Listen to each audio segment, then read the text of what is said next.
And as far as security layers are concerned, as I mentioned, we want to make sure each layer of security is going to add additional hurdles for that attacker to get through. We don't want to make it easy for them. In fact, we want to get them as far away from our corporate assets and our sensitive data as possible. We can use network and host intrusion detection systems or prevention systems. And you'll recall the difference between detection and prevention. One simply detects that intrusion. It may log it. It may do it for trending or analysis. Or a prevention system might actually kick off some type of workflow, set off some alerts, alert different groups, security groups and so forth, start logging data. It may proactively shut down ports or do some other type of application remediation to mitigate that intrusion. And then we have application and network firewalls. All right, we want to make sure we have those things in place, and we'll talk about application firewalls in just a moment. But we want to make sure we have as many hurdles, as many gates to keep those attackers and malicious individuals out of our systems. And then we also want to make sure we have physical as well as technological controls, whether it be man traps, locks on the door, multiple locks on the door, cameras, so on and so forth. And then as far as application firewalls are concerned, we talked about network firewalls. Application firewalls can block and filter all traffic flowing over a network.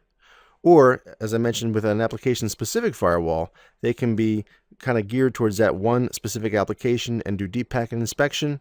It can basically search and dig down for a specific protocol. It can do data loss prevention, maybe a search for credit card information or social security numbers, things that match a certain specific pattern. And they can also identify specific commands within a protocol, right? That's why we get down to the application-specific firewalls. They're looking for specific commands actually within protocols.